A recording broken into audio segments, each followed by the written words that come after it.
اعوذ باللہ من الشیطان الرجیم بسم اللہ الرحمن الرحیم اللہم فقہنا فی الدین۔ الحمدللہ، آج ہم پارہ نمبر 25 شروع کرنے جا رہے ہیں۔ سب سے پہلے کل کا سوال۔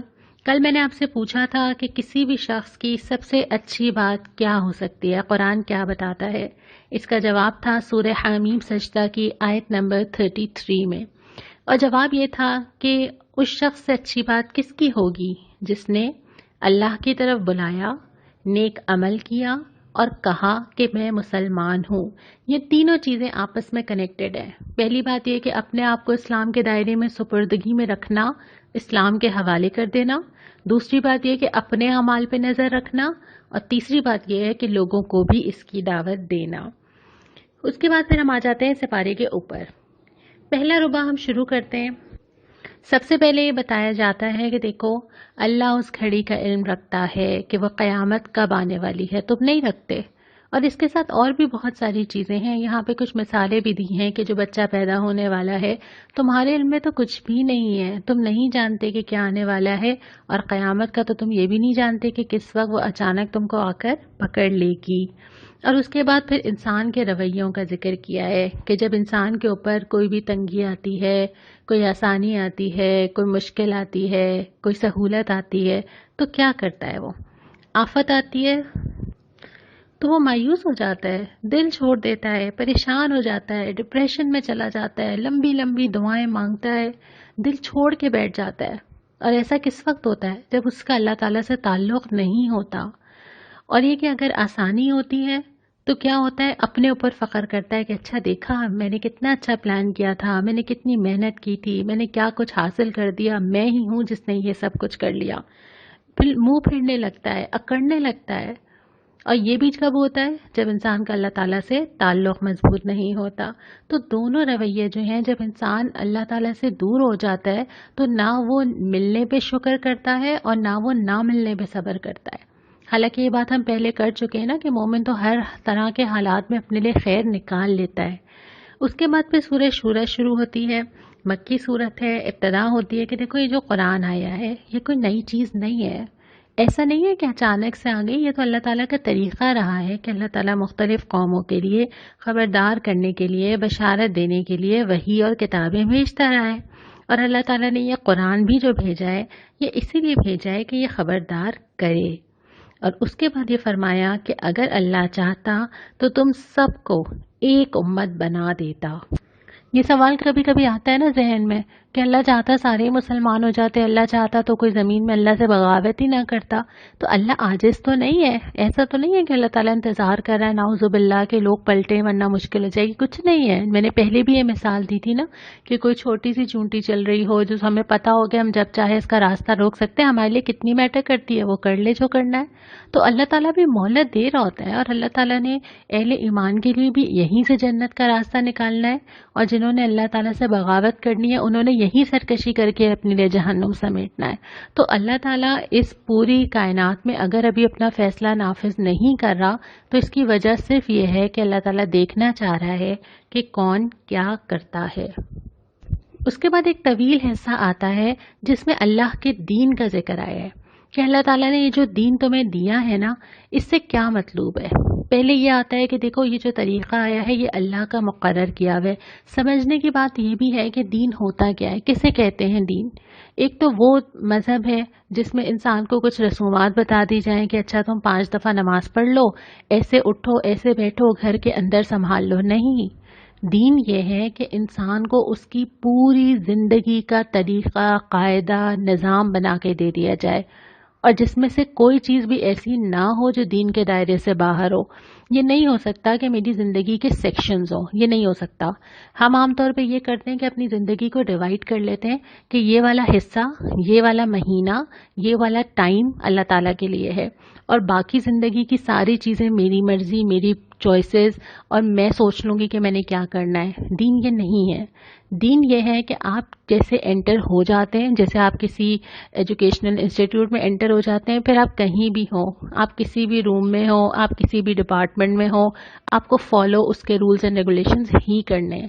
تو اللہ تعالیٰ کا دین جو ہے نا، وہ اس میں کوئی چیز باہر نہیں ہو سکتی. یہ نہیں ہو سکتا کہ نمازوں تک ٹھیک ہے لیکن باقی پردہ نہیں ہے، پاسبل نہیں ہے، میرے لیے ممکن نہیں ہے. یہ نہیں ہو سکتا کہ میں کہوں کہ اچھا ٹھیک ہے قرآن پڑھا دینا بچوں کا ٹھیک ہے لیکن زندگی کے رسوم و رواج میں نہیں ہو سکتا.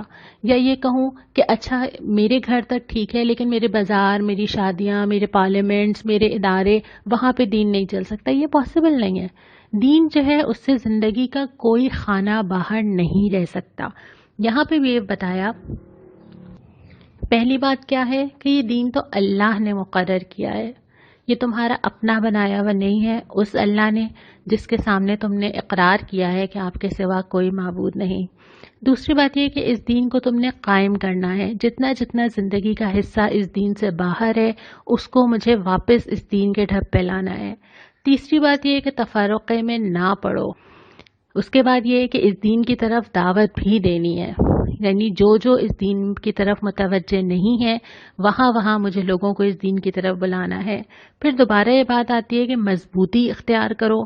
پھر اس کے بعد یہ کہ لوگوں کی خواہشات کی پیروی نہ کرو. جو چیز ہمیں دین سے باہر کرتی ہے نا، اس میں یا تو ہماری خواہشات ہوتی ہیں یا دوسروں کی خواہشات ہوتی ہیں.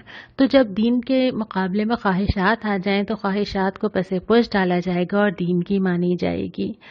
پھر یہ کتاب اس لیے بھی آئی تھی، اللہ تعالیٰ نے جس کتاب کے ذریعے یہ دین بھیجا ہے وہ اس لیے کہ اس کتاب پہ عمل کیا جائے اور اس کے ذریعے عدل کے مطابق فیصلہ کیا جائے. پورا قرآن یہ بتاتا ہے کہ اسلام نظام عدل ہے.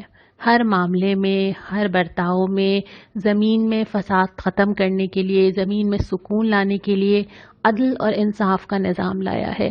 تو یہ اس کتاب کے ذریعے اس کو قائم کرنا بھی مقصد ہے. اور پھر اس دین میں کسی اور کو شریک نہیں کیا جا سکتا. یہ نہیں ہو سکتا کچھ اس کی مان لوں، کچھ اس کی مان لوں، کچھ یہ پسند آ رہا ہے وہ بھی لے لوں اور ایک مکس پلیٹ بنا کے میں سمجھوں گا میں دین پہ چل رہی ہوں نا. دین تو وہی ہے جو بالکل کلیئر کٹ اس قرآن کے اندر لکھا ہوا ہے. پھر اللہ تعالیٰ کی کبریائی کا، اللہ تعالیٰ کی محبت کا ذکر کیا ہے. اللہ اہل ایمان کو جنت کی خوشخبری دیتا ہے، اور جو نیکی پہ چلنا چاہتا ہے نا، اللہ تعالیٰ اس کے لیے اور آسان کرتا ہے، زیادہ کر دیتا ہے اس کی نیکی اور اس کے لیے مدد کرتا ہے. پھر وہ لوگوں کے سینوں میں چھپے ہوئے راز بھی جانتا ہے، اور اگر کوئی انکار کرے اس کے دل پہ مہر بھی لگا دیتا ہے. کوئی پلٹ آئے تو اس کی توبہ بھی قبول کرتا ہے. کوئی اس سے مانگے تو دعا قبول کرتا ہے، بلکہ اپنے فضل سے اور زیادہ اس کو عطا کر دیتا ہے. اور اس کے بعد یہ کہ وہ مختلف حالات کے ذریعے باطل کو مٹاتا ہے اور حق کو سامنے لے آتا ہے. اس کے بعد ہم دوسرے ربع کے اوپر آتے ہیں. شروع میں ہی فرمایا کہ تم زمین میں خدا کو عاجز تو نہیں کر سکتے، ہے نا. تمہاری حیثیت اور اوقات کیا ہے کہ تم اللہ کے سامنے کھڑے ہو کے یہ چیلنج کر سکو کہ میں کسی اور کی مانوں گا؟ تم کچھ نہیں کر سکتے اگر اللہ تمہیں اپنے راستے پہ لانا چاہے. اس کے بعد اہل ایمان کا ذکر کیا ہے کہ بہتر اور پائیدار نتیجہ قیامت کے دن جو لوگ پائیں گے ان کے اندر یہ ساری صفات ہوں گی. اس کے بعد ذکر کیا ہے کہ وحی اللہ کی طرف سے ہے، اللہ ہی بتاتا ہے اپنے فرشتوں کے ذریعے اپنے رسولوں کو. اس کے بعد پھر سورہ زخرف شروع ہوتی ہے جو مکی صورت ہے. ابتدا ہوتی ہے کہ یہ کتاب بلند پایا حکمت والی کتاب ہے، اور پھر کائنات کی نشانیوں کا ذکر کیا جاتا ہے کہ جو ساری چیزیں تم استعمال کرتے ہو، مسخر کرتے ہو، یہ سب اللہ نے تمہارے لیے کی ہیں. پھر ایک خطبہ آتا ہے جس میں فرشتوں کو اللہ کی بیٹیاں قرار دینے کی مذمت کی جاتی ہے. پھر ہم آتے ہیں تیسرے ربع کے اوپر، اور یہاں پہ شروع ہی میں فرمایا جاتا ہے کہ یہ لوگ اپنے آباء و اجداد کی تقلید سے باز نہیں آئیں گے. جب ان سے کہا جاتا ہے تو یہ کہتے ہیں کہ ہمارے آباء و اجداد نے تو یہی کیا ہے. اچھا، اس میں پرٹیکولرلی آباء و اجداد بھی ہو سکتے ہیں، اور اس میں وہ چیزیں جو ہمیں نظر آ رہی ہیں ایسے ہی ہوتی ہیں اور ایسے ہی چلنی چاہیے. یعنی ہم کسی ایک ایسی چیز سے ہٹنے کی ہمت نہیں رکھتے جو رائج ہے، جبکہ اللہ تعالیٰ بار بار پکارتا ہے کہ عقل سے کام لو، ہوش کے ناخن لو، تمہیں سمجھ نہیں آتا. یعنی ایک ایک چیز پہ نظر ڈالتے چلے جانا ہوتا ہے، اور جو چیزیں اس قرآن کے اکارڈنگ ہو ان کو قائم رکھنا ہوتا ہے، اور جن کی کوئی بیس نہ ہو ان کو ختم کرنا ہوتا ہے زندگیوں سے، معاشرے سے. اور اس کے بعد پھر حضرت ابراہیم کی مثال دی کہ حضرت ابراہیم بھی ایک ایسے خاندان سے تھے جہاں بت پرستی تھی، لیکن انہوں نے اپنی اور اپنی اولاد کے لیے کیا پسند کیا۔ پھر ذکر کیا ہے کہ دنیا یہ جو سامنے ہے نا، یہ بہت ہی چھوٹی چیز ہے اللہ تعالیٰ کے لیے، بہت چھوٹی چیز ہے۔ اللہ دینا چاہے کسی کو تو کتنی بھی دے دے، اللہ چاہے تو سونے کی چیزیں بنا دے۔ اور ساتھ ساتھ یہ بھی فرمایا کہ دیکھو جو رحمان کے ذکر سے تغافل برتتے ہیں، اب تغافل کیا ہوتا ہے، غفلت کیا ہوتی ہے؟ اللہ تعالیٰ تو بار بار پکار رہے، بار بار کہہ رہے آؤ اس کتاب کی طرف، آسان کر دی ہم نے تاکہ لوگوں کو سمجھ آئے، عقل سے کام نہیں لیتے، کب پلٹیں گے اللہ کی طرف، انسان توجہ ہی نہیں دیتا۔ اگر میں اپنی زندگی پہ نظر ڈالوں، میری بھاگتی دوڑتی زندگی، صبح یہ کام، دوپہر میں یہ، شام یہ، رات کو یہ کرنا ہے، میں نے پلانر بنائے ہوئے ہیں، میرے پاس اگلے 4 سال کی پلاننگ موجود ہے، میرا پورا ہفتہ بزی ہے، کیا چیز نگلیکٹ ہوتی ہے؟ اللہ کا دین۔ کتنا ٹائم دے پاتے ہیں ہم اپنی زندگیوں کے اندر اس کو؟ اور میں نے پہلے یہ بات کی تھی نا کہ جہاں ہم اس کو رکھتے ہیں یہ ہمیں وہیں رکھتا ہے۔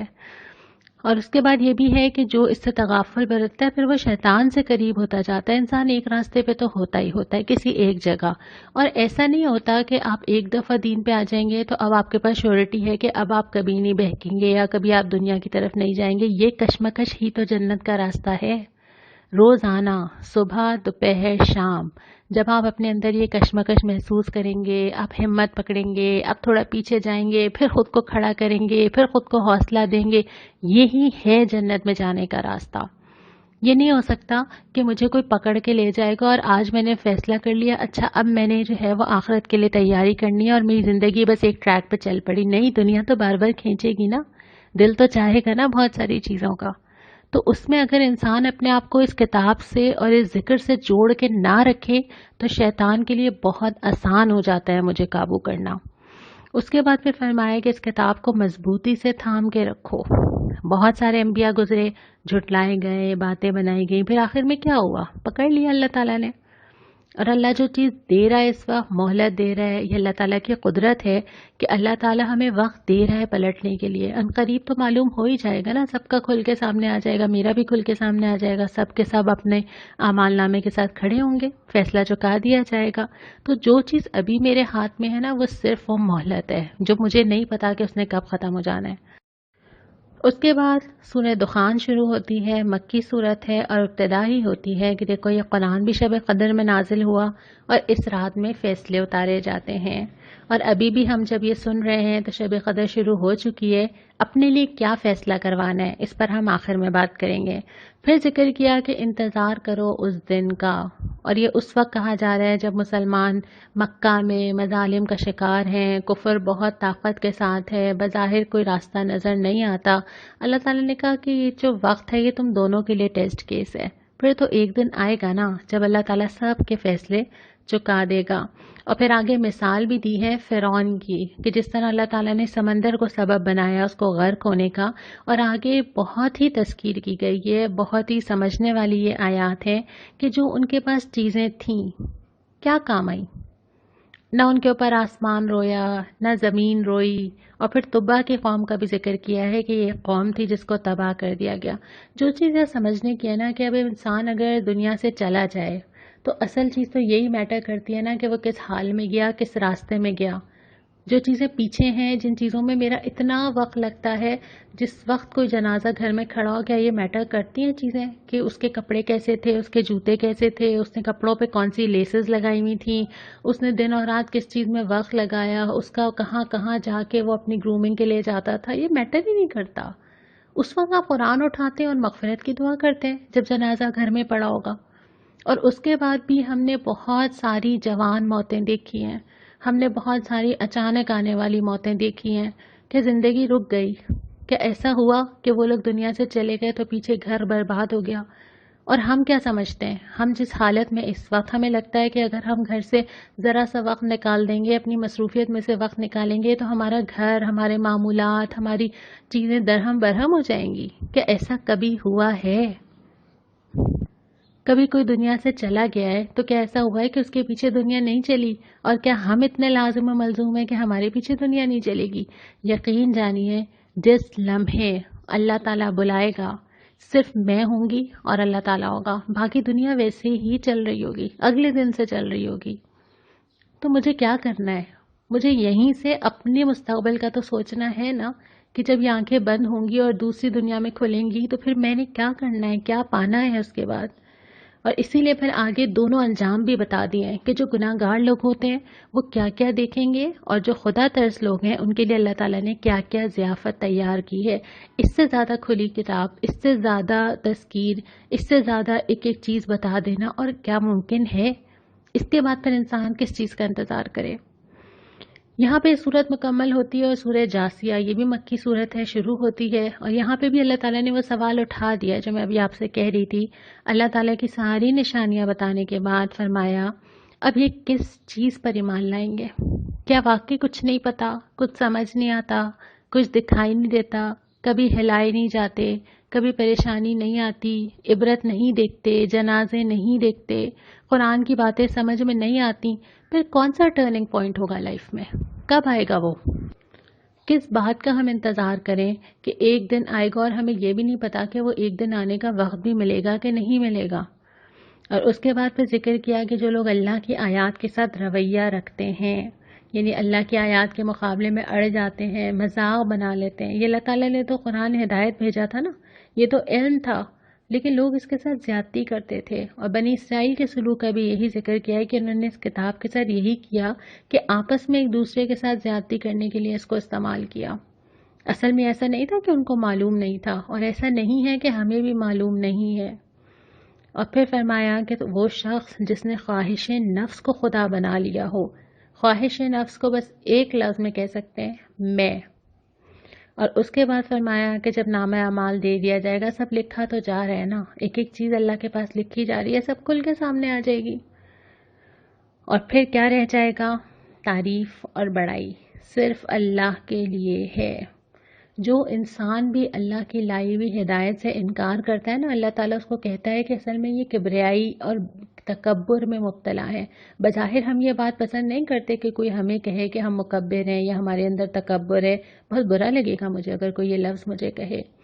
ہم زندگی میں کسی کے بڑا ہونے اور کسی کے چھوٹے ہونے کا کوئی ہر وقت اعلان تو نہیں کرتے ہیں نا، پتہ چل جاتا ہے جس کی مانی جاتی ہے، جس کی سنی جاتی ہے۔ اور جو انسان اللہ تعالیٰ کو چھوڑ کے اپنی منواتا ہے، کسی اور کی مانتا ہے، تو اس کا مطلب کہ وہ اللہ کے سامنے جسارت کرتا ہے کہ اللہ بڑا نہیں ہے بلکہ کوئی اور بڑا ہے۔ اور اگر وہ انسان اپنے نفس کی خواہشات کو سامنے لا کے کھڑا کر دیتا ہے تو وہ وہی تکبر کرتا ہے نا جو شیطان نے کیا تھا۔ اس لیے اللہ تعالیٰ بہت زیادہ کثرت سے ذکر کرتا ہے ان لوگوں کا جنہوں نے استکبار کا رویہ اختیار کیا تھا۔ اسی حوالے سے آج میرا آپ سے سوال بھی یہی ہے، جو ابھی آیت ہم نے پڑھی تھی کہ انسان خواہش نفس کو اپنا خدا بنا لیتا ہے، کیا سمجھ آئی آپ کو؟ کیسے بناتا ہے انسان اپنے نفس کو اپنا خدا؟ اس کی کچھ مثال بھی آپ مجھے ضرور دیجیے گا۔ یہاں پہ ہمارا پارا تو مکمل ہوتا ہے، سوال بھی میں نے آپ سے کر لیا ہے، لیکن جیسا کہ میں نے شروع میں ذکر کیا تھا کہ اب ہم اپنے اختتام کی طرف بڑھ رہے ہیں، یعنی 25 سپارے ہم نے الحمدللہ مکمل کیے ہیں۔ کچھ دن، کچھ سپارے رہ گئے ہیں، گنتی کے دن رہ گئے رمضان کے، اور گنتی کے سپارے رہ گئے ہیں۔ ایک اداسی سی محسوس ہو رہی ہے۔ شب قدر کی راتیں شروع ہو گئی ہیں، ان راتوں میں احتساب بھی کرنا ہے اور فیصلہ بھی کرنا ہے ہم آگے کیا کرنا چاہتے ہیں۔ بہت سارے میسیجز، بہت سارے آپ لوگوں کی ریکویسٹ کہ اس کو کنٹینیو کریں، رمضان کے بعد کیا ہوگا، کوئی اور چیز ہونی چاہیے، لیکن کیا رمضان کے بعد ہم اپنے اندر یہ عزم اور ارادہ پاتے ہیں کہ ہمیں لگتا ہے کہ ہم دنیا کے سارے جھمیلوں سے جو ابھی نہیں ہے، جو ابھی لاک ڈاؤن کی وجہ سے، جو دنیا بھر کے حالات کی وجہ سے ہم اپنے گھروں کے اندر ہیں، کیا رمضان کے بعد ہم اتنا وقت دیں گے؟ کیا ہم یہ طے کریں گے کہ ہم نے اس چیز کو ٹاپ آف دا لسٹ رکھنا ہے؟ ترجیحات طے ہوں گی، یہ فیصلہ کیجئے۔ فیصلہ کرنے کے لیے ضروری ہے استقامت ہونی چاہیے۔ ہم جب ایک اسکول میں بھی ایڈمیشن کرواتے ہیں تو 10 ایئرس کی کمٹمنٹ ہوتی ہے، ہم یونیورسٹی میں ایڈمیشن لیتے ہیں تو 4 سال کا وعدہ ہوتا ہے۔ ہمیں پتہ ہوتا ہے کہ بس اب جانا ہے اور پھر اس کو گزارنا ہے اسی طرح، حالانکہ وہ ایک ڈگری ہوتی ہے جس میں دنیا میں تھوڑا سا کام آنا ہوتا ہے۔ تو اگر یہ عزم ہے، اگر یہ استقامت ہے، اگر یہ مضبوطی ہے، اس کو طے کیجئے، سوچئے، اپنی زندگی میں نظر ڈالیے، زندگی نے کیسا گزرنا ہے۔ واپس چلے جانا ہے رمضان کے بعد تو ایک قدم پیچھے ہو جائیں گے، ایک قدم آگے جانا ہے تو ارادہ مضبوط ہونا چاہیے۔ اگر آپ کا ارادہ مضبوط ہو تو مجھے میل کیجئے، مجھے بتائیے، پھر ہم سوچیں گے کہ ہم نے اس رمضان المبارک کے بعد کیا کرنا ہے انشاءاللہ تعالی۔ آج کے سوال کے ساتھ ساتھ آپ مجھے یہ جواب بھی دیں گے، لیکن یہ جواب آپ دیں گے شب قدر کے بعد۔ راتوں کی تنہائی میں اللہ کے سامنے بیٹھ کے دعا کرنی ہے اور اللہ سے مدد مانگنی ہے اور طے کرنا ہے انشاءاللہ تعالی۔ یہاں پہ ہم اس کو مکمل کرتے ہیں اس دعا کے ساتھ جو نبی کریم صلی اللہ علیہ وسلم نے بھی سواری پہ سوار ہوتے ہوئے پڑھی، سبحان الذی سخر لنا ھذا وما کننا لہ مقرنین وَإِنَّا إِلَىٰ رَبِّنَا لَمُنْقَلِبُونَ۔ پاک ہے وہ جس نے ہمارے لیے ان چیزوں کو مسخر کر دیا، ورنہ ہم انہیں قابو میں لانے کی طاقت نہ رکھتے تھے۔ ایک روز ہمیں اپنے رب کی طرف پلٹ کر جانا ہے۔ اللہ تعالیٰ اس روز کے آنے سے پہلے ہمیں تیاری کرنے والا بنائے، ہمیں اپنی راہ میں چلنے والا بنائے، ہمیں فیصلہ کرنے والا بنائے اور ہمیں استقامت عطا فرمائے۔ وآخر دعوانا ان الحمد للہ رب العالمین۔